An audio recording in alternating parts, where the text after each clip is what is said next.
name is and I'm a small business owner out here in Pasadena, California. I'm the owner of Infinity Air Conditioning and Electrical Inc. And the reason why I'm doing this video this morning is to bring the awareness to all Americans about our problems we're having here in our glorious country called America, and why we have such high unemployment rate, and other situations with the homelessness and the people starving, and the joblessness is out of control, and just basically everything. Our country is in such a disarray. I hope that Mr. President Barack Obama will see this video on YouTube, and hopefully he would at least listen to one American, one true American that cares about his country and loves it. So I'm going to walk you through my company. This is my company here, so people realize I am a small business owner and have 30 plus employees. You can go ahead and just follow me. This is my company that I built from nothing. It's called the American Dream. I built this company out of the back room of my house, which I had nothing at that time, but I believed in America and the prosperous nation that we live in, that we can make this a better place. And if you look around you, you can see, I got a lot of equipment and things. This is what I built this company out of nothing. So basically the American Dream can happen for anybody. I've got 30 plus employees that I try to keep busy every week. And with the struggling economy and everything that's happening and business owners closing down, it makes it very hard for a company like mine to survive, because I'm not the only air conditioning refrigeration company in this nation. So everybody's scrounging trying to get work. But I do very good work, so I keep my customers happy and I keep my people employed. But I want to touch on one note. Mr. President, we are hurting so bad as a nation because past presidents allowed our jobs to go overseas. Our jobs are over there, and there's about 98% of our jobs there. They're a communist country. They care less about their people. They don't care about anything. They have no human rights laws in place.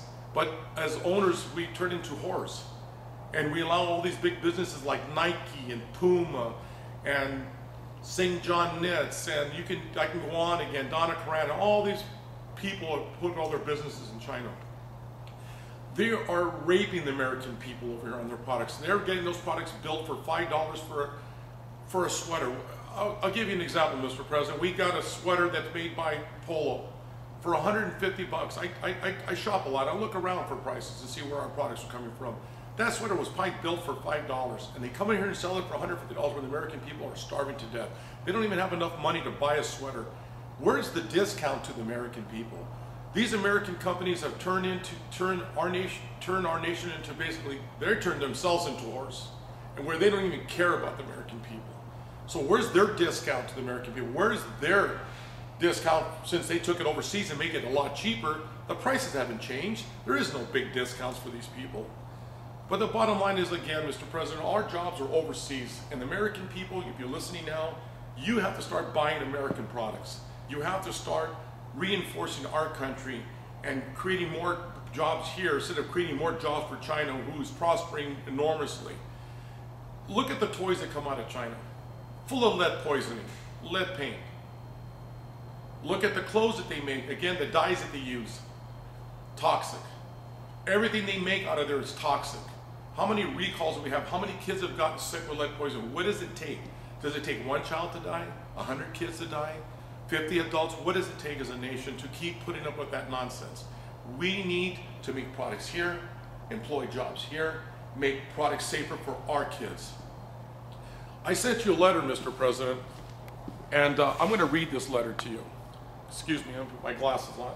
This letter I wrote to, probably is not going to reach you, but I sent it next day to your attention. This is to you, Mr. Barack Obama.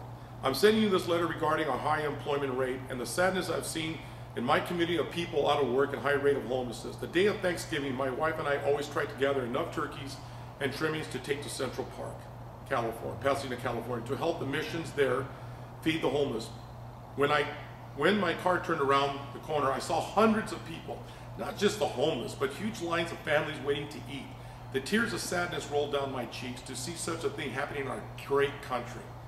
This should have never happened, as I know, and I discussed the situation with small business owners about the jobs and homeless situation we have now in place. I blame the government. I blame Mr. Bush and the past president for allowing us to sell our souls to China. They have 98% of our jobs, Mr. President. You can have all the summits with the large and small business owners, and it would not make a damn difference. You need to at least bring back 50% of our jobs back from China. You know that I am right as an American, as a person that wakes up every morning, that goes to open his company doors and try to keep his 30+ employees busy so they can feed their families. Mr. President, we trusted you as a nation to get us out of this mess, but I know as a nation we need to help as well. As a child, I will never forget the speech that Mr. John F. Kennedy gave a long time ago. Ask not what your country can do for you, but what you can do for your country. I believe in that with all my heart. Remember that speech? I do, and it will ever stay in my mind and my heart. You need to lead our country and stop listening to people around you and follow the path to lead our nation out of this mess. Stop acting like a senator and act like the President of the United States of America. God put you in this path to lead our country. Don't let God down. In this letter, I'm also trying to create jobs, as you read below, of an ideal to stop water waste, and I'm a company that's creating green products. But as usual, politics get in the way of progress. I can create an extra 100 jobs for the American people, but I know it's not a lot, but it's a start. Please review my product for yourself so I can bring it to the table for America. I created this shirt, and what it says here, on this shirt it says, was made in America, now made in China, now owned by China. This is ridiculous. We are owned by China. And what I say in the back of the t-shirt is, America, stop buying products from China, buy American-made products. Let us rebuild America once more. I believe in that. That's why I'm creating my own clothing line or whatever, house product, whatever it may be, that I'm going to work with American-made companies. It's called AmericanClothingProducts.com. And based on that, I'm going to start working with American-made companies to create a catalog or whatever I may do to create jobs. I'm going to do everything I can, Mr. President, to create jobs. If you won't do it, I'll do it. And I'll do it with other business owners to start bringing it back here. So in closing, I say to you again, Mr. Barack Obama, do something. Stop talking about it. Be a president. Lead us. Get us out of this mess and bring our jobs back home. We're not blaming you, but you wanted to be president. So stop crying about it that that you didn't create this mess. Yes, you did it. You inherited it. And you ran for president. And when you ran for president, we voted for you. And we put you in office. So do something about it. Let's not cry about it as a nation. Let's do something about it. So thank you very much. And have a wonderful day. And God bless America.